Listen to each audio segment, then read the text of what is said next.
Cuando queráis. Bueno, buenas tardes a todos. Muchas gracias por todos los que estáis aquí, los que lo están viendo a través de... Sí, se te oye, sí. Y gracias a Lola por acogernos otra vez aquí en esta librería que para nosotros ya es nuestra casa. Hoy tenemos una presentación de uno de los libros de Clepsidra, que es la colección de ensayo de la editorial Tres Hermanas. La colección la dirigimos Ernesto Calabucci y yo, que soy María Castro. Y bueno, pues conocimos a Alejandro Vergara a raíz de un primer libro que sacamos en la colección, que era un libro en el que escrito entre varios, en el que cada uno intentaba aportar una visión de educación o de algo que en su vida les resultara apasionante. Alejandro contribuyó con un ensayo bastante interesante con dos partes, una sobre el arco de la Moncloa. Muy interesante. Muy interesante. Y otra sobre las pintoras, una presencia de 20 pintoras en el Museo del Prado. Y a raíz de ahí pues fue creciendo una relación y nos propuso este ensayo que nos pareció estupendo, nos pareció una idea muy arriesgada. Muy interesante, y aquí estamos para presentarlo hoy con Ernesto y una conversación que van a mantener los dos. Y espero que lo disfrutéis todos, ¿vale? Muchas gracias.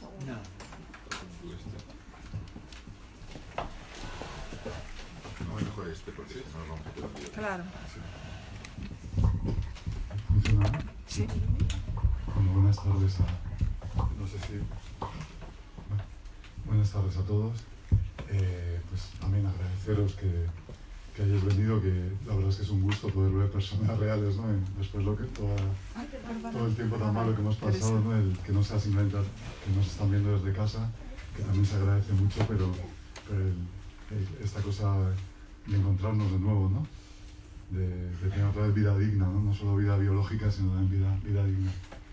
Bueno, Alejandro, los que estáis aquí sabéis quién es. Alejandro, como sabéis, es el conservador jefe de pintura flamenca, pintura holandesa, pintura del norte en el Museo del Prado, y es un gran experto, no solo a nivel, es un experto en Rubens sobre todo, y no solo a nivel nacional, sino a nivel mundial, ¿no?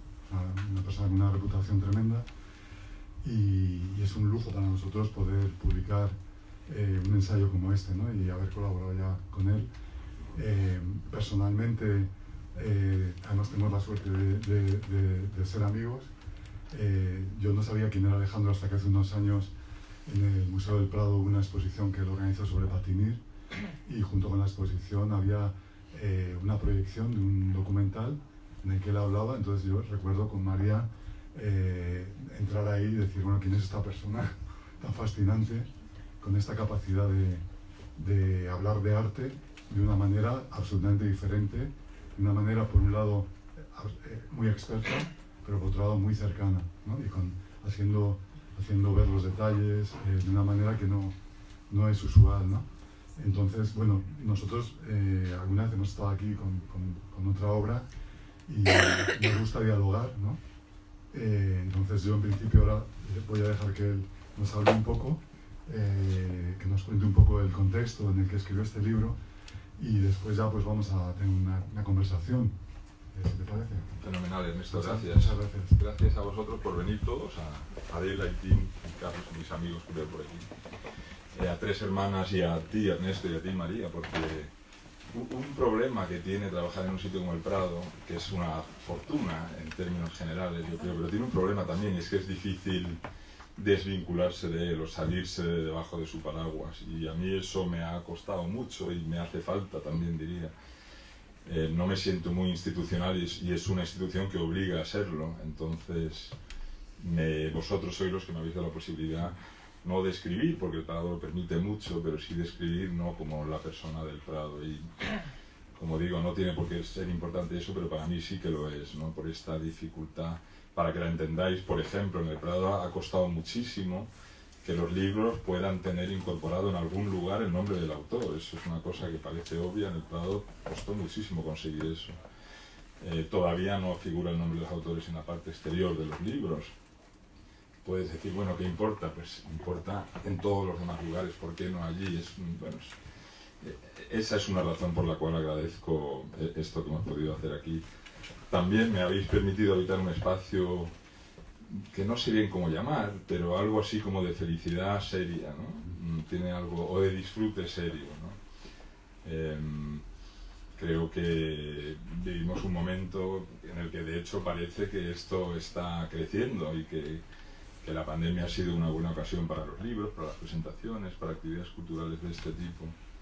Os cuento un poquito cómo empezó mi caminar por lo que es un camino compartido, que es lo que es el libro, y después charlamos Ernesto y yo y todos vosotros, que es lo bonito, lo diferente quizá de este formato frente a uno que hicimos en el museo hace unas semanas en el que no había posibilidad de conversación, ¿no? Bueno, cuando uno disfruta del arte lo hace sin mucha conciencia, lo hace a partir de un crecimiento, suele ser desde la niñez, en cada caso es distinto, hay gente que es a partir de un buen profesor, en el colegio, en la universidad, pero no lo haces con conciencia de por qué, simplemente va sucediendo, ¿no? Y no te lo preguntas hasta que va transcurriendo un tiempo o hasta que hay un gatillo, algo que te hace preguntártelo. En mi caso, tiene que ver con simplemente un ir madurando mi relación intelectual con mi profesión y con el arte en general y con la historia del arte como un método de análisis del arte en concreto, pero también tiene que ver con cómo surge en las últimas décadas, en la última década con especial fuerza en España, antes en Estados Unidos quizá un poquito antes, donde yo había vivido, que es cómo se aísla un ingrediente, una cualidad como importante en el arte, y esa cualidad es la justicia social. En el caso de España muy claramente la justicia de género, en Estados Unidos es un poco más amplia porque responde a razones algo diferentes, pero es muy claro que hay una exigencia en algunos ambientes, no en todos, pero claramente en algunos, y en el espacio público, que se le pide al arte, se le pide al Prado, se le pide a los museos, se le pide a los libros, etc., entender el arte desde ese punto de vista. Y eso a mí lo que me hace es ganar conciencia de algo obvio, que es, esa es una cualidad del arte, el arte tiene muchas cualidades y podemos singularizar cualquiera de ellas, ¿no? Y el hecho de singularizar una, como objetivo fundamental del arte, la justicia social, hace que para uno sea fácil entender que hay otras tantas que se pueden singularizar también, que podrían ser la belleza, la capacidad de impacto, podría ser cualquier cosa, ¿no? A raíz de esa idea se me hace evidente otra idea, que es que la cualidad principal del arte durante muchos siglos ha sido la calidad. Pero es una palabra, me doy cuenta, compleja, difícil de definir, pero muy claramente distinta de otras, como puede ser la expresividad, la justicia social o cualquier otra cosa que se nos ocurra, ¿no? Entonces, es con la idea de que hay una evidencia ahí, de que hay una especie de verdad, que yo siento como tal cuando veo obras de arte. Mi relación con el arte emana de la contemplación y después pienso sobre ella, pero ese siempre es el orden, ¿no? Y es como consecuencia de esa evidencia que empiezo a intentar entenderla, y lo hago, digamos, en tiempo real. Primero es una cosa que uno rumia, que uno va sobre lo que uno reflexiona solo. Llega un momento en el que me apetece comunicar esto, es cuando hablo con vosotros y os apetece hacer el libro también. Y en ese caminar me voy planteando, pues, en principio únicamente una cosa, que es la manera de hacerlo. Lo quiero hacer en tiempo real, como digo, más o menos, no quiere decir que esté escribiendo todo el día, pero sí que voy compartiendo en el libro lo que voy pensando. ¿Por qué voy a escribir sobre esto? ¿Cómo me acerco a este tema? No sé cómo hacerlo en un principio. Pero es muy importante para mí esta idea de la búsqueda de una verdad. La verdad es una cosa que uno siente dentro, no me gusta. A mí un escritor que me gusta mucho, quizá el que más, esto es cada semana cambia, pero es Nay Paul probablemente. ¿Qué tal, Eduardo? Que es un escritor que yo creo que prima, es un escritor nada sentimental de verdadero que es, ¿no? Y cuando en esa literatura no encuentra verdad, la verdad quiere decir, pues no que estemos todos aquí sentados, que eso es verdad, sino más bien por qué hemos venido cada uno de nosotros, qué estamos sintiendo ahora, qué preguntas podríamos hacer, por qué le damos sentido a este momento en nuestra vida, esta tarde. La verdad es una cosa un poquito diferente, ¿no?, de la verdad de las apariencias. Yo lo que quiero hacer es sencillamente ir encontrando eso, caminando junto con vosotros, con el lector, con esta figura que está al otro lado de mi mente siempre.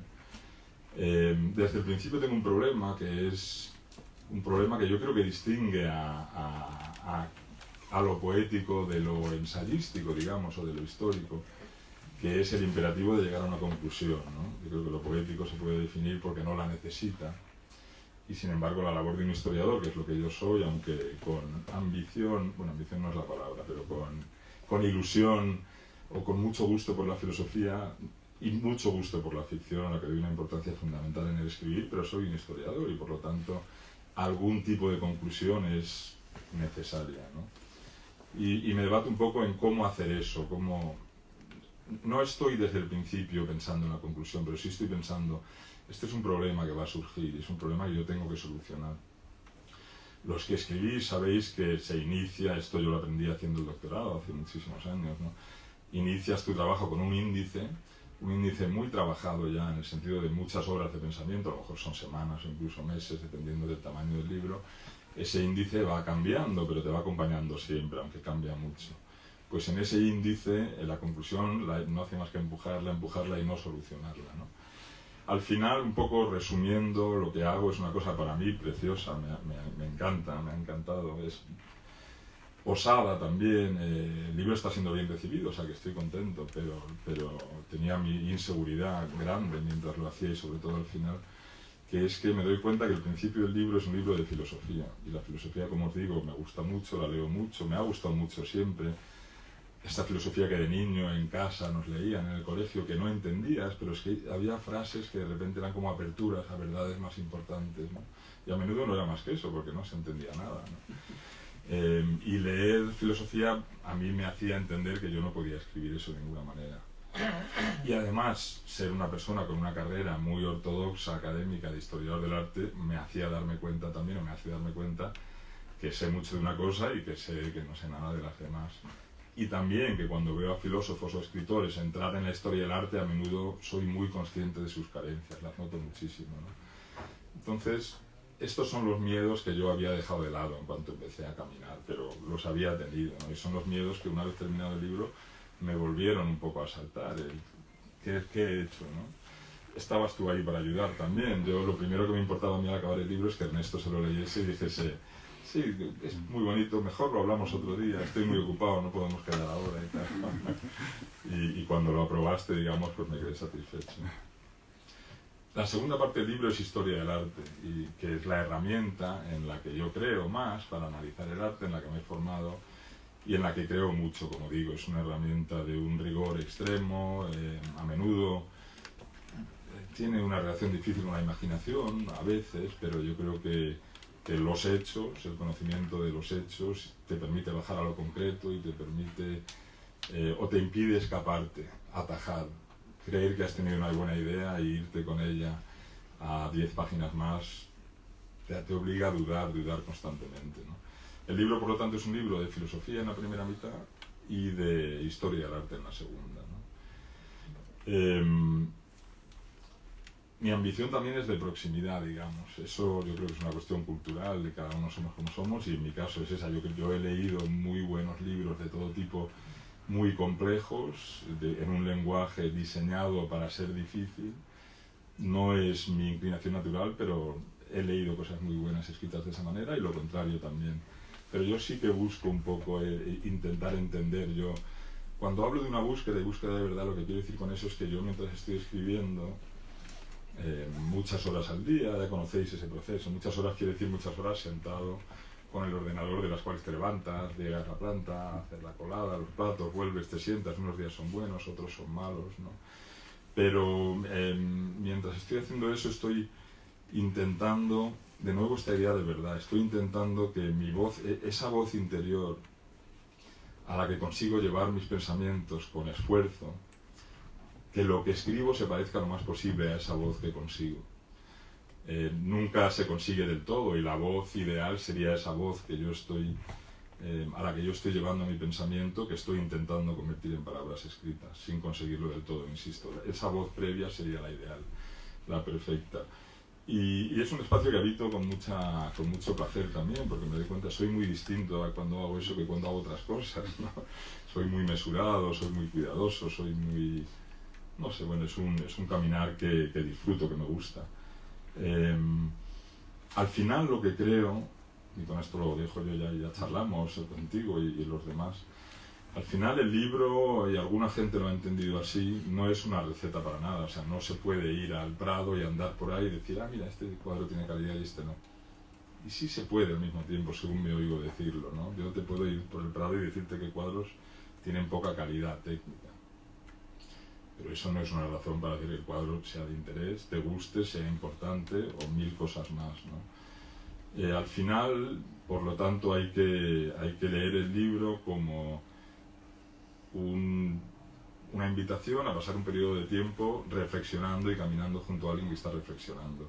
Y ese periodo de tiempo es un habitar, pues, este espacio de felicidad o de gozo, que en este caso tiene que ver con el arte. Y eso es un poco, la invitación es esa, ¿no? También creo otra cosa, que esto es consecuencia de mis años en el museo, que lo lógico es, si nos gusta una cosa, profundizar en ella, ¿no? Si me gusta mucho, no tiene por qué ser así, ahora que lo pienso. Si te gusta mucho el vino, puedes decidir pasar tu vida bebiendo vino, pero también puedes decidir intentar aprender, ir a catas, etcétera, ¿no? Yo creo que caminar por el arte en un libro como este, eso es lo que te permite profundizar, entender criterios que lo son, históricos, reales, que se pueden comprobar, caminar junto a personas que han pensado en estas cosas y profundizar, pero al final el camino de cada cual es propio, ¿no? Evidentemente. Yo creo que con eso, si te parece, Ernesto, sí, charlamos y... Muy interesante lo que has contado. Bueno, para empezar yo tengo que decir, claro, yo no soy un experto en arte como es Alejandro. Yo cuando Alejandro me pidió que presentara su libro, pensaba, claro, mi enfoque, yo soy escritor y soy profesor de filosofía, y entonces, yo, claro, mi enfoque tiene que ser filosófico. Alejandro ha mencionado la filosofía, y es muy curioso porque cuando se lee este libro, que es La calidad en el arte, desde el comienzo, pues ahí está Platón, está Aristóteles, está Baumgarten, está Kant, está Hegel, está Adorno en la parte final, y sobre todo está Alejandro con algo que es justo el origen de la filosofía, y que es el asombro, ¿no? Que decía Platón y Aristóteles. Tenemos como los niños, ¿no? que nos hacemos preguntas y todo comienza por el asombro, ¿no? La filosofía comienza por el asombrarnos. Y yo, que conozco un poco a Alejandro, y una de las cosas, aparte de su sabiduría, es también su manera de estar en el mundo. Esto que decía Ortega de la vida es la realidad radical, ¿no? Estamos con los conceptos, pero al final la vida es la realidad radical. Y Alejandro es una persona que, a partir de su ámbito de investigación, cualquier tema que sale le interesa, quiere comentarlo, quiere profundizar. Y es curioso porque, claro, yo pensando en el asunto de la calidad, él explica en el libro que hay muchos idiomas en los que ni siquiera existe la palabra calidad diferenciada de cualidad. Por ejemplo, en alemán, Qualität es tanto calidad como cualidad. No se han puesto a dar vueltas a qué puede ser la calidad en el arte, en el sentido, ya que tú lo mencionabas, ya que estamos aquí entre tantos libros, cuando Alejandro hizo la presentación en el Museo del Prado con el director del Prado, salió un tema que me pareció muy curioso, que es que todos nosotros, cuando leemos libros, nos atrevemos a decir, vamos a imaginar, Miguel Delibes. Entonces decimos, mi favorito de los libros, o mis favoritos son El Camino, el que sea, ¿no? Landero, Absolución, o Hoy Júpiter, o La Tardía, lo que sea. Y entonces somos capaces de decir, hay algunos landeros mejores que otros, todos nos gustan, porque el landero es fascinante, y incluso las novelas, que no son a lo mejor tan logradas como otras, tienen siempre algo, pero nos atrevemos enseguida a decir, con la literatura, de este autor me gusta más esto que esto otro, ¿no? Sin embargo, en el ámbito de la pintura, y también lo comentaba esto Alejandro en esa presentación, parece que es casi un atrevimiento que uno se atreva a decir que un Goya es peor que otro, ¿no? Pues lo comentabais, ¿no? Entonces yo pensaba, en el caso de la filosofía, hemos hablado de literatura, cuando uno, por ejemplo, ve los autores que caen en selectividad, en lo que llaman Debau, y dices, claro, ¿por qué está Descartes y por qué no está Malebranche, ¿no? En el racionalismo? Y entonces tienes que pensar que en cuanto a la calidad hay algo que yo intenté llamarlo relevancia significativa o conceptual, que alguien decide que hay más relevancia significativa o conceptual en Descartes que en Malebranche, siendo los dos racionalistas, ¿no? Pero sin embargo, en pintura es curioso que es un ámbito en el que lo sagrado, digamos, la percepción sagrada de las cosas se mantiene mucho más, yo creo, que en otros. No sé si tú lo ves así. Es verdad que una cosa sorprendente es que empiezas a considerar esta idea. ¿Por qué están los cuadros del Prado colgados ahí? ¿Por qué hemos estudiado en el colegio lo que hemos estudiado? ¿Por qué han estudiado, no sé quién decir, Palomino o quien sea que ha estudiado arte a lo largo de los siglos lo que ha estudiado? Pues porque muchas generaciones lo consideraron lo más importante en una época en la que lo más importante era definido por su calidad, fundamentalmente.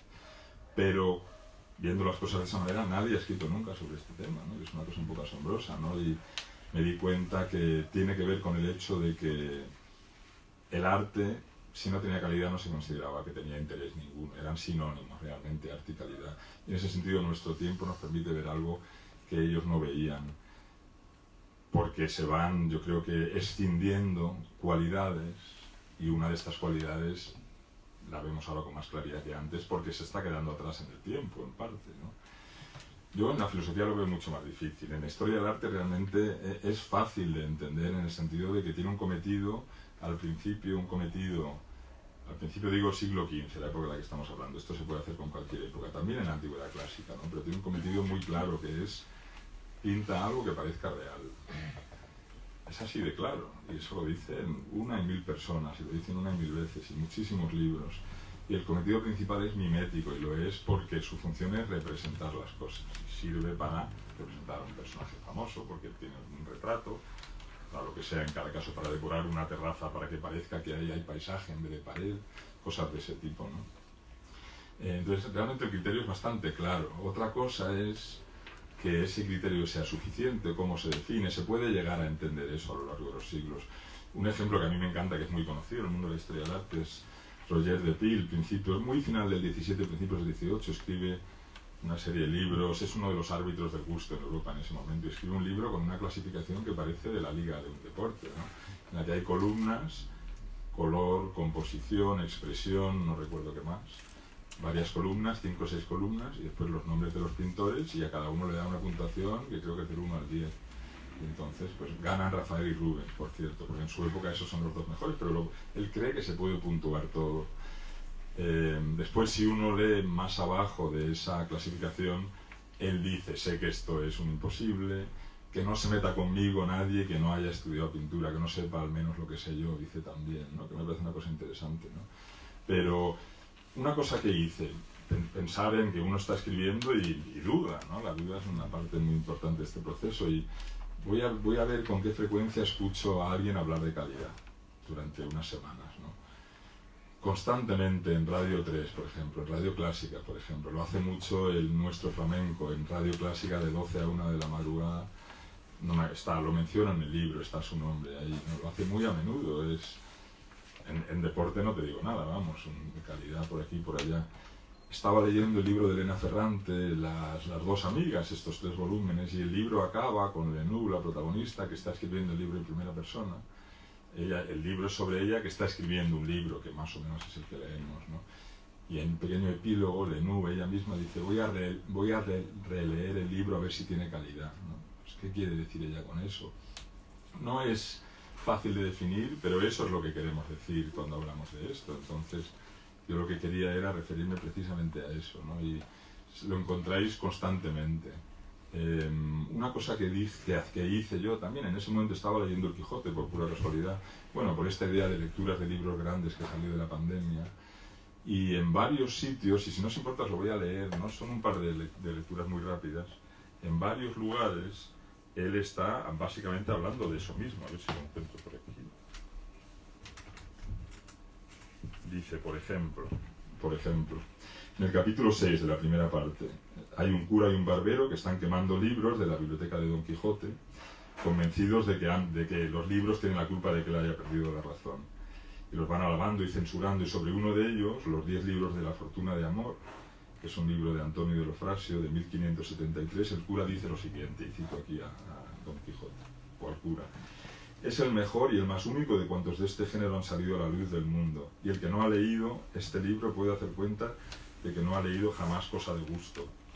No tenemos por qué definir la calidad, pero está claro que ese criterio es el que está contribuyendo a definir lo que es importante y lo que no lo es. Otra, esta me hace especial gracia.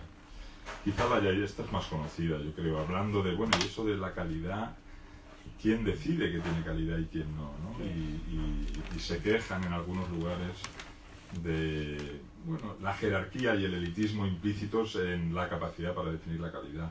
Es una queja histórica que tiene razón, porque es verdad que que las clases más poderosas han hecho alarde durante muchos siglos de una idea que era el gusto, la capacidad de reconocer la calidad en el arte, entre otras cosas, era connatural a ser de nacimiento elevado, como eran ellos.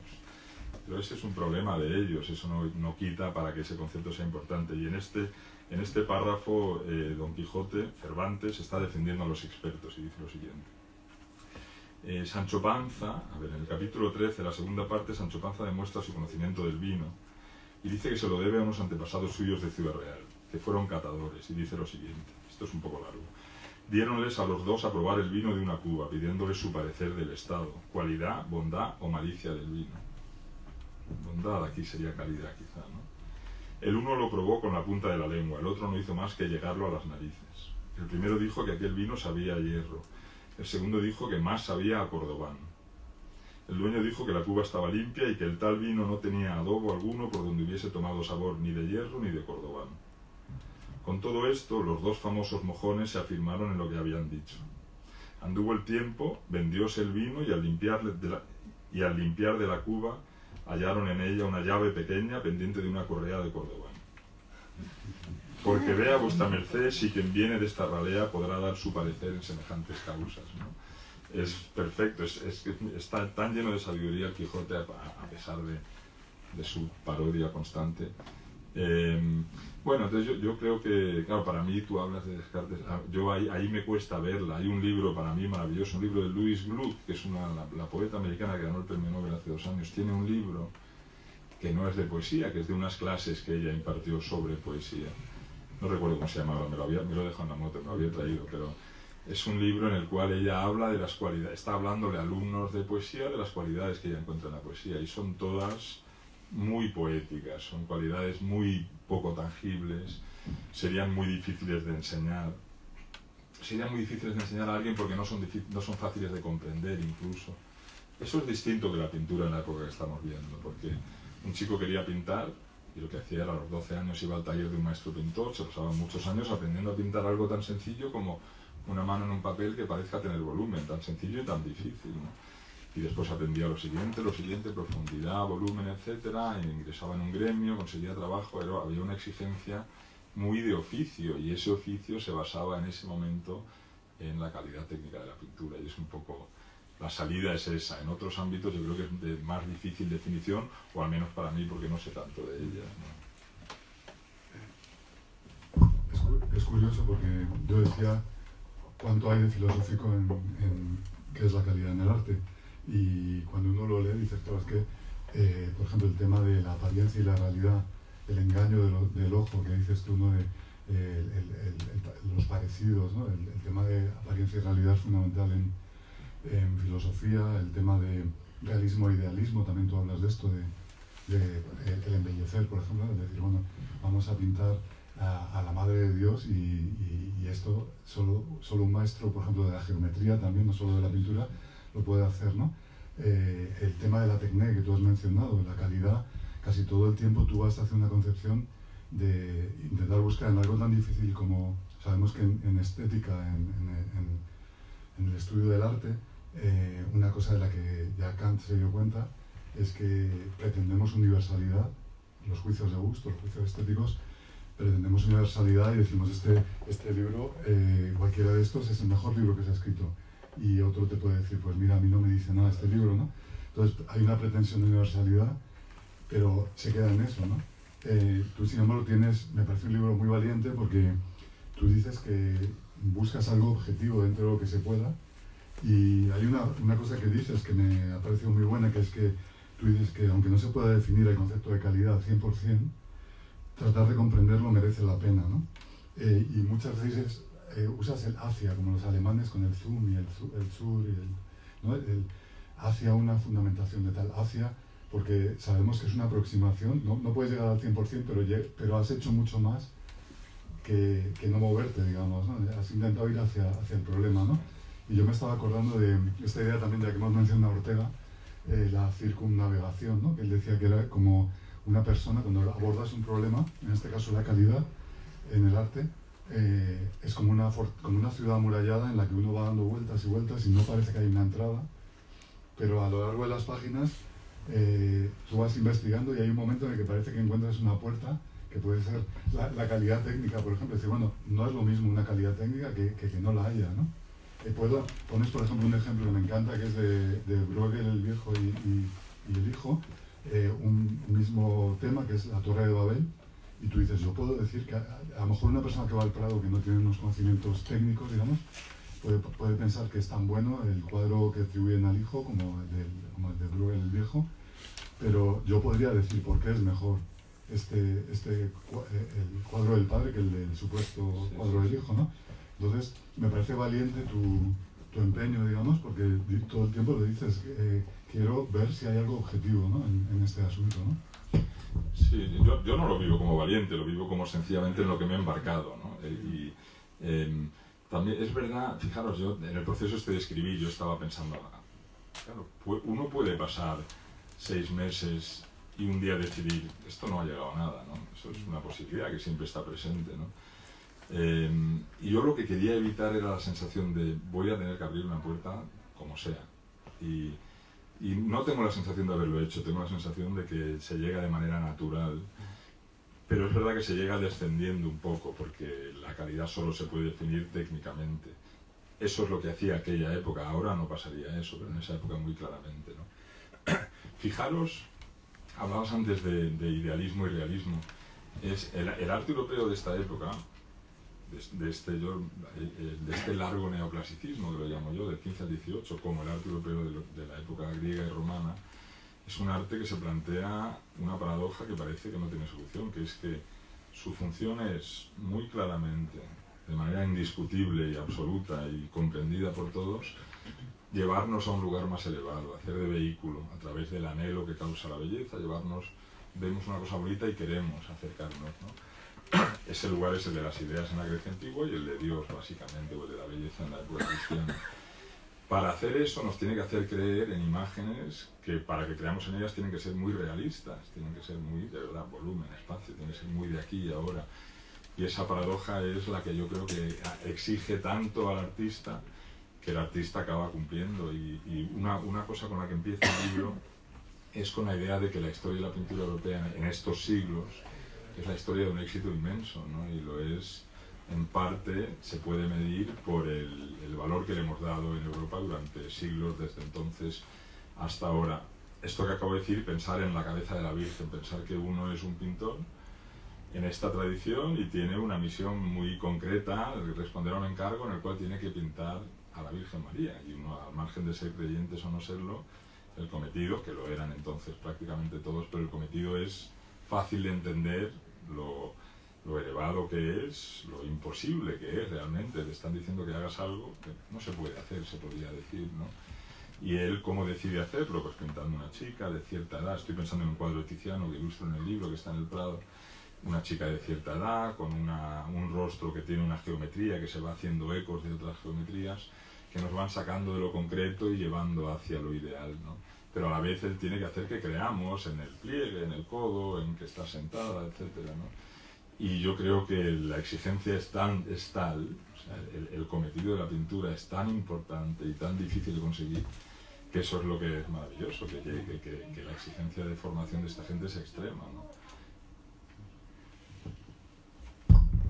Una cosa que quería que abordáramos, al ser tú un experto en arte, hablando con María sobre tu libro, ella me comentó una cosa que me pareció muy curiosa, que era también calidad igual que tú analizas, por ejemplo, calidad y economía, ¿no? Y es muy curioso cuando dices, bueno, al final la gente que encargaba cuadros pagaba más o menos y según esto también se esmeraba más o menos los artistas, ¿no? Por muy grandes que fueran.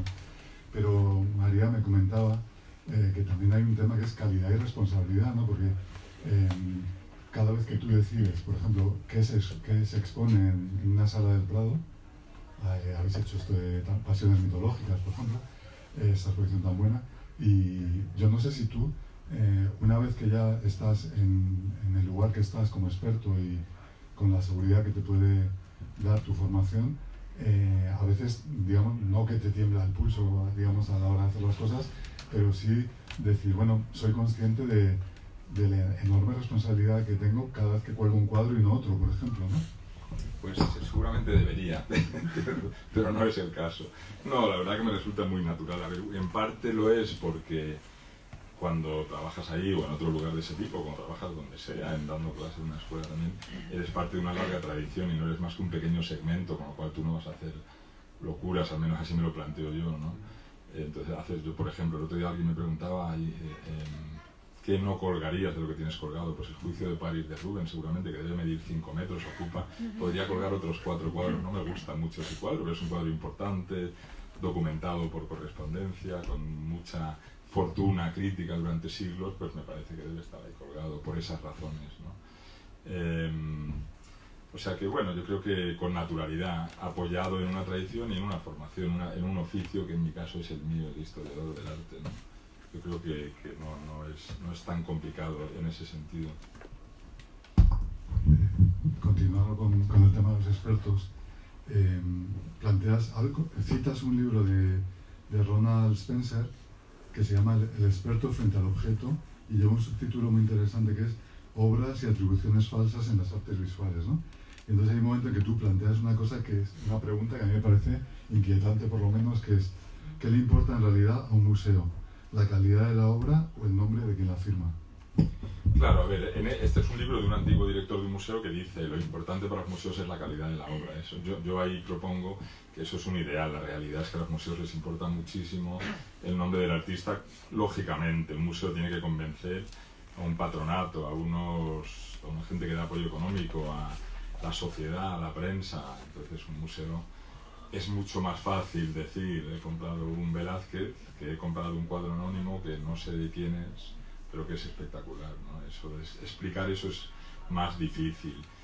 Puede ser que un responsable político se crea a una directora o director que diga eso, pero de la misma manera pensará, pero el responsable político, ¿cómo le explico yo eso a la prensa o a otra gente? O sea que los museos están muy anclados en el aquí y ahora. Os quiero contar una anécdota personal, creo que es útil para expresar un poco cómo me enfrento yo a estas cosas en la labor diaria. A ver, la exigencia de que colguemos más cuadros de mujeres en el Prado, en concreto, estoy yéndome a mi trabajo, ¿no? Es una exigencia que ahora mismo surge de manera, yo creo que con algo de cacofonía, con excesiva vehemencia quizá, con algo de manera muy dogmática, pero que planteada previamente de manera razonable es, digamos que de cajón, ¿no?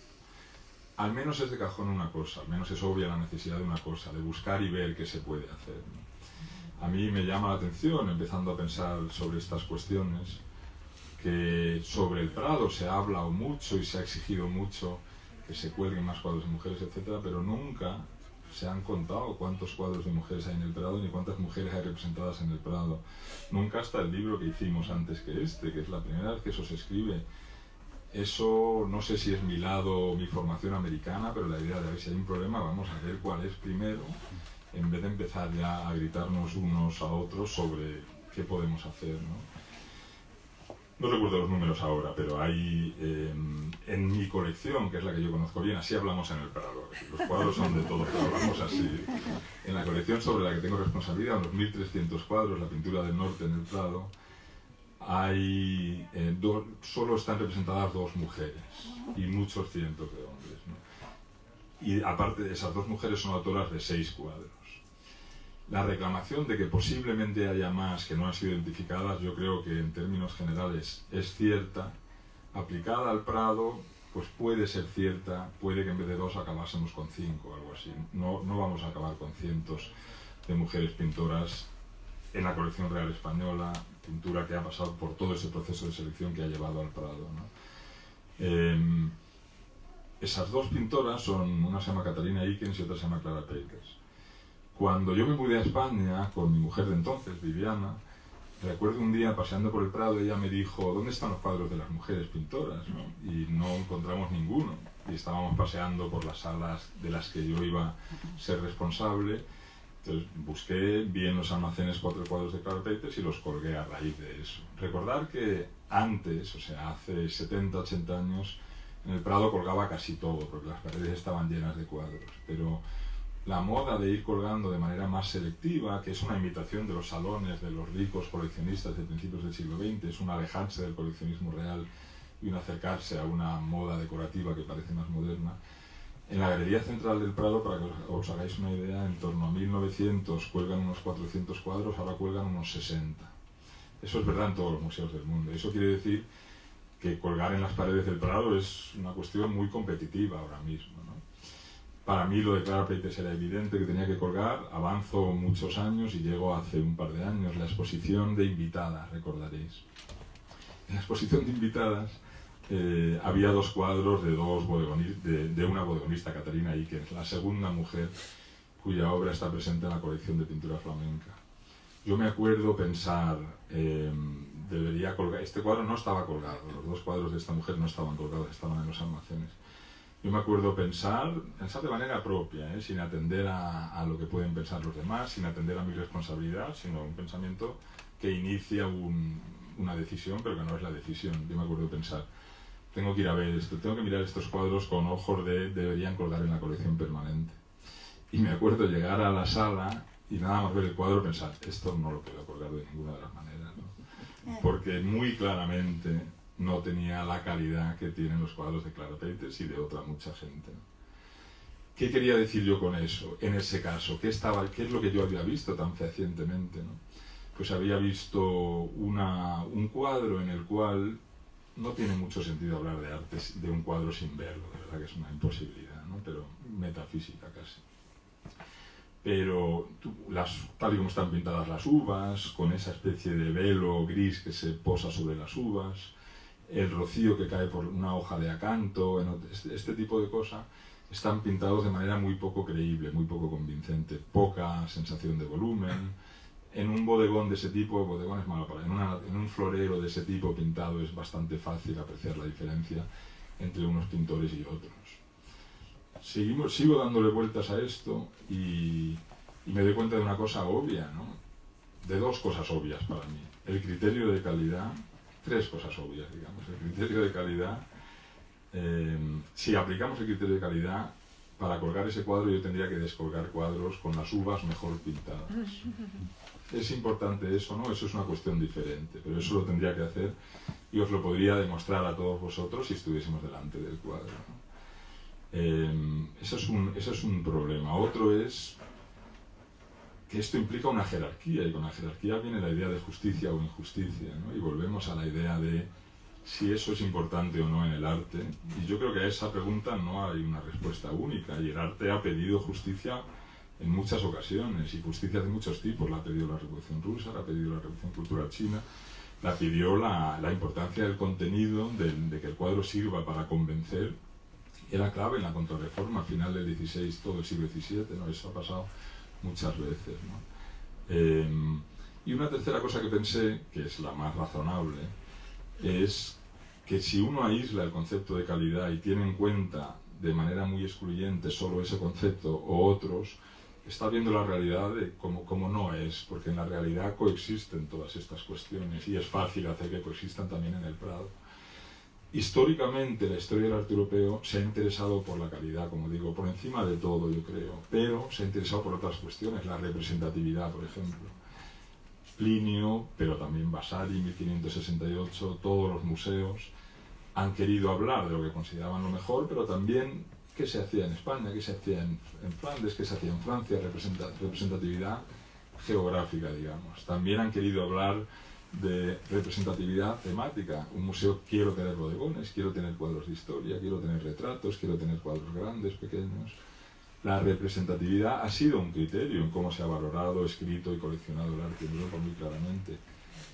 Y ese criterio de representatividad, que ha incluido a las mujeres pintoras en los textos de Plinio, de Vasari, etc., lo dejó de hacer en los museos europeos en el siglo XIX y XX. Eso es muy claro también, ¿no?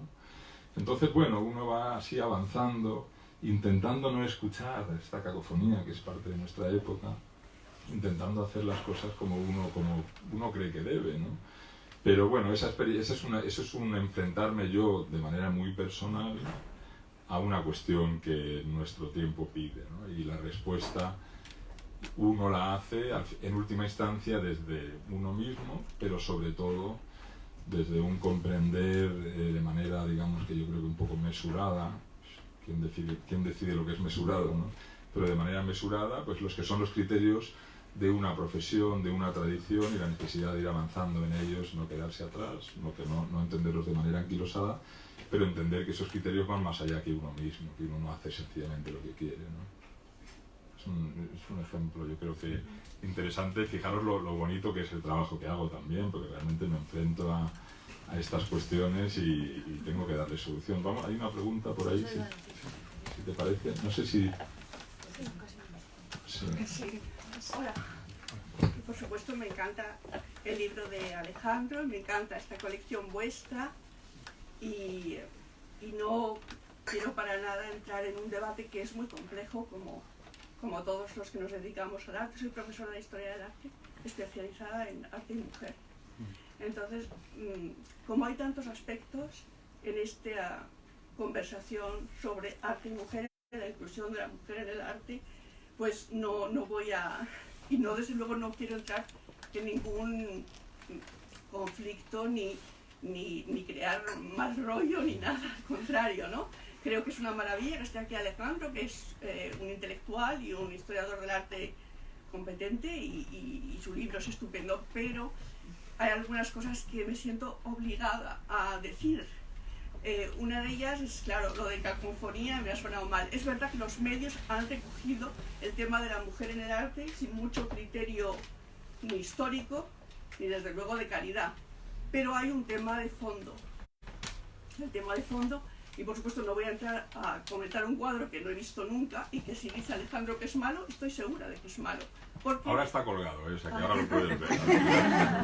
Porque en el arte de las mujeres hay cuadros muy buenos y cuadros muy malos, igual que los de los hombres. Entonces, ¿qué pasa? Que esos cuadros durante muchísimo tiempo no han sido tenidos en cuenta. Se han empezado a tener en cuenta y ¿qué ha pasado?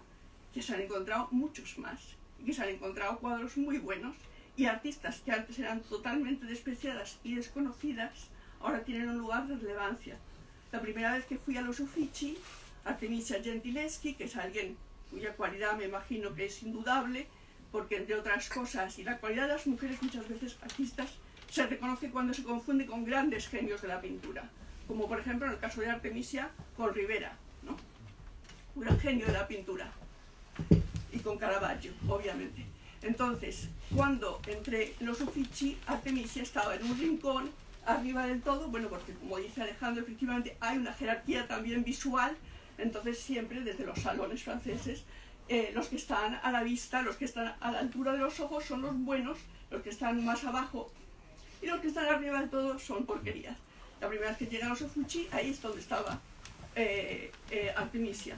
Ahora sin embargo está en un cuarto sola y luce muy bien con la historia del arte y creo que en ese sentido merece un respeto. Claro, pero déjame por favor, sí. Gracias por todos tus comentarios. Sí. Todo lo que dices yo creo que estamos de acuerdo, yo creo que es evidente, hoy en día se ha hecho evidente con el tiempo, pero también implica un punto de vista, este libro implica uno distinto y pueden coexistir perfectamente porque se solapan, ¿no? Y quiero volver al punto de vista del libro, porque un poco es en lo que estamos, y para haceros entenderlo sencillamente, que no es un libro que busca, digamos, hacer justicia con el arte, lo cual me parece legítimo y una labor de una vida, perfectamente bien. Espera, déjame hablar a mí. Lo entiendo perfectamente eso. este libro no está buscando justicia en el arte, cosa que, insisto, es una cosa que se lleva haciendo desde los años 70 con mucho éxito en muchos lugares. Este libro está haciendo algo que explico de la siguiente manera. Yo, acabando el libro ya, y con esta preocupación de la conclusión que seguía empujando un poquito hacia el final en ese índice mío, me fui a Roma, un viaje de un fin de semana, ¿no? Y me acuerdo en Roma la sensación, en mi caso, fue al ver las basas de las columnas y cómo se van sucediendo estos perfiles cóncavos y convexos, y cómo hay unas molduras que separan unas cosas de otras, y cómo hay una abstracción ahí realmente muy extraña, muy sorprendente, asombrosa. Es como si lo que hacen Mondrian y compañía en el siglo XX lo estuviesen haciendo los antiguos desde hace muchísimo tiempo, ¿no? ¿Y por qué dedican tanto tiempo, tanto esfuerzo a una sucesión de molduras, que es una cosa increíble, de verdad? Ir fijándoos por ahí en los capiteles, las columnas, cosas de ese tipo, ¿no? Es la presencia, el libro lo que intenta es explicar la sensación que yo siento ante la presencia de eso. No intenta, uno puede ver eso y intentar entender las condiciones sociales de quienes lo hicieron, sería perfectamente interesante, lo mismo, ¿no? Yo no estoy en eso, estoy en otra cosa, que es en entender, primero, por qué me afecta a mí tanto ver esa moldura; segundo, por qué siento la evidencia de que esa moldura es mejor que otras, que se hacen por imitación en lugares donde se comprenden difícilmente en un principio y se tardan en comprender un tiempo; y en tercer lugar, entender qué sociedad ha producido eso, o sea, cómo se llega a eso. Y se llega a eso con una sucesión, hablo de eso en el libro, ¿no? Una sucesión de voluntad, digamos, de afán de hacer algo muy bien. ¿Y qué es eso, hacer algo muy bien? Lo que decide una cultura artística en un momento y en un lugar, la Grecia antigua, por ejemplo, que es hacerlo muy bien. Cuando uno hace una columna, y existe una teoría de las bases de las columnas, ¿no? La gente ha creído que eso se podía codificar. Es como la música, es imposible en última instancia. Son melodías, son sucesiones de formas o de notas en el tiempo, ¿no? Pero hay una conciencia, hay un afán, hay un deseo de hacerlo bien, y hay al final un oficio que ha ido creándose a lo largo de los siglos, porque hay también una demanda de la sociedad de hacer eso, ¿no? Entonces, al final del libro es sencillamente un enfrentarse a esa sensación que yo tengo el día que amanezco en Roma, y que vengo de la duda que supone escribir un libro y acercarse al final, y aparezco ahí y veo la columna y digo, puedo dudar de cómo llevar este libro al final. Lo que no puedo dudar es de la calidad de lo que estoy viendo. ¿Qué quiere decir eso? Pues en eso es en lo que estoy, ¿no? Sí, yo quería decir que, respecto a la pregunta, que me parece muy interesante lo que contabas. Nosotros, como hemos contado al principio, Alejandro ya ha hecho otros trabajos para nosotros, y en este libro que hemos mencionado, Un ángulo me basta, y también en los vídeos que él tiene unos vídeos en internet muy divulgativos, más fantásticos, que se llaman Historias de cuadros, y ahí hay una gran presencia femenina, porque él tiene devoción por la pintura femenina, y quiero decir, no es una persona sospechosa de... Yo la cacofonía estaba entendiendo el ruido excesivo, no la reivindicación justa, que yo creo que está claro, y si lees los otros textos de Alejandro está presente este tema. Yo creo que era como ya el exceso de ruido, digamos, pero no la parte, por supuesto, ha ocurrido en filosofía, que a mí ha habido gente que me ha preguntado, ¿no ha habido filósofas? Digo, ¿cómo que no ha habido filósofas? Digo, te puedo mencionar, lo que pasa es que, como sabemos, igual que las escritoras, que decir, Jane Austen tenía que esconder lo que escribía debajo de un cojín, ¿no? Para que no supieran que estaba escribiendo. No, bueno, yo de ningún modo pretendía atacarle. No, es que no era para nada. No, yo quería contarle mi... Un poco habitual en España que uno entre en el debate, parece que cuando entras como a matar, y yo no es para nada. Es decir, yo no tengo nada, le conozco además, no tengo nada en contra de él, al contrario, pero sin embargo, como es un tema polémico, porque es verdad, es decir, es un tema polémico, claro. Y es verdad que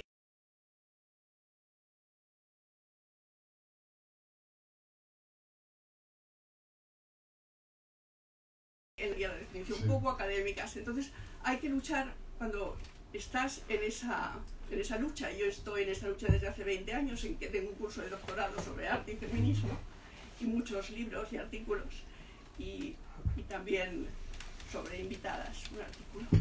Pero déjame, yo no quiero llevar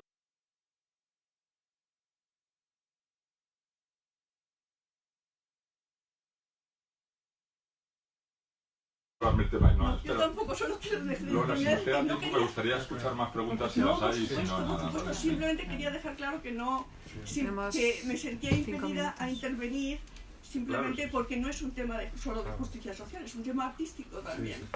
Porque el criterio de calidad, como todos sabemos... Después lo hablamos, si te parece.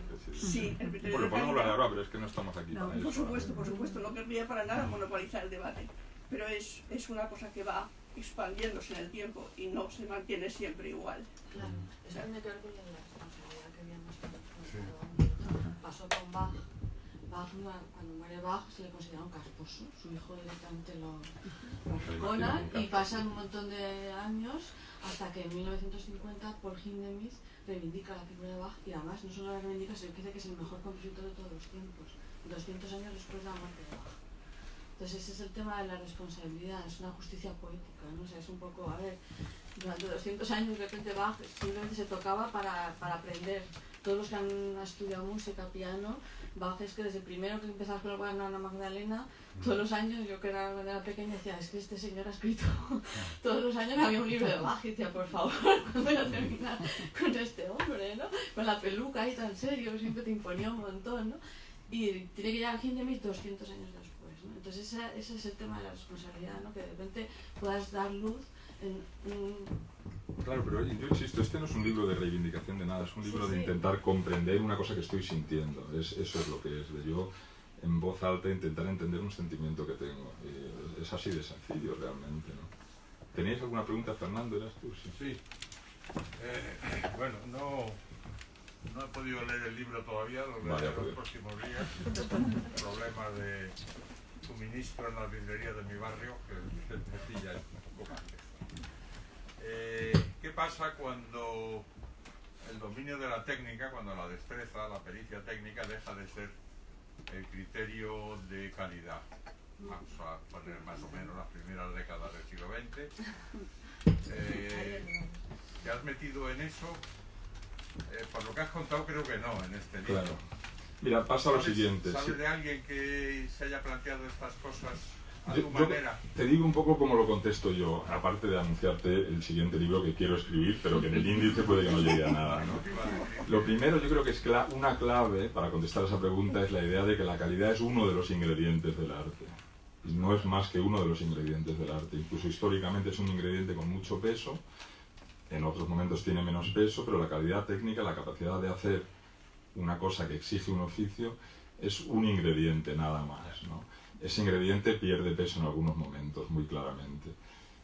Para mí, la salida productiva, digamos, eso es la manera de cerrar la puerta. La salida productiva a la que me gustaría dedicarme en el futuro es que yo creo que la exigencia técnica de esta paradoja de idealismo, realismo, realmente convencer a tener en cuenta lo que pasaba en el 15, 16, 17, 18, es que cuando un pintor pintaba bien, es que todos los reyes querían que fuese a pintar para ellos, ¿no? Es que realmente era una cosa muy valorada en esa sociedad.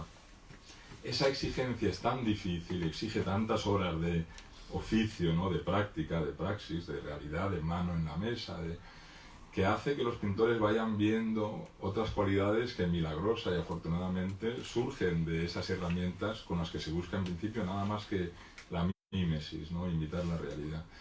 Y esas otras virtudes o cualidades que van surgiendo, que pueden ser que el movimiento de la mano resulta que en sí mismo es expresivo, es hermoso, ¿no? El movimiento de la mano, o que, por ejemplo, imagínate una cosa que se ve en el museo, que surge solo a final del 16, la trama de un lienzo que se intenta esconder en un principio, pues los pintores se empiezan a dar cuenta en Venecia que con una pintura muy espesa, si se arrastra sobre esa trama, pues se crea una especie de rugosidad que se parece pues a la voz ronca de un cantador flamenco a lo mejor, y les gusta eso.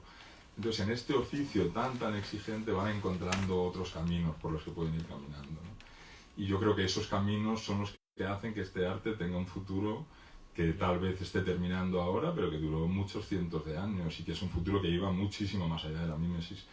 Yo creo que las normas son tan exigentes y el oficio es tan exitoso que acaba abrumándolo todo y se hace insoportable, ¿no? He estado leyendo estos últimos días críticos de final del 18, principios del 19, críticos ortodoxos, académicos en España, pasé por en todos los sitios, y lo lees y dices, uy, de verdad no puedo más ya con esto, ¿no? Porque están hablando de pintar bien una mano, una cosa, un rostro, la belleza clásica, y dices, bueno, me imagino un joven con ánimo de ser artista, en 1780 diría, a ver, no quiero ver ni una estatua antigua más, ni quiero ver una cara bonita más, ¿no?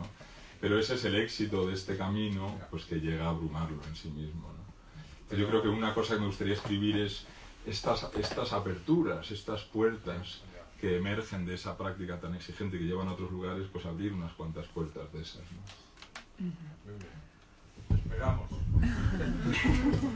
Bueno, se nos acaba el tiempo, por desgracia, porque teníamos muchos temas, pero no podemos abordar todo.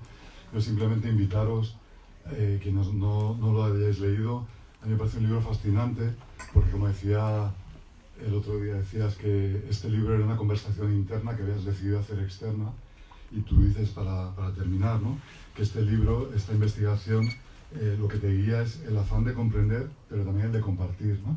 Entonces, yo quería agradecerte personalmente que lo hayas compartido con todos nosotros, porque hemos seguido tus pesquisas, también incluyendo elementos personales, no solo técnicos, y el libro se lee como si fuera una investigación que uno mismo se sube a bordo de ella y intenta llegar a ver qué es esto de la calidad, ¿no? Entonces, agradecerte y, bueno, agradeceros a todos la presencia, ¿no? Y que por desgracia no tenemos más tiempo, pero bueno, volveremos con otras cosas, ¿no? Esto es el aperitivo. Muchas gracias. Muchísimas gracias. Muchísimas gracias. Vamos a poner la mesa fuera para la firma y casi mejor podemos charlar fuera. Quería preguntar, que hemos estado hablando mucho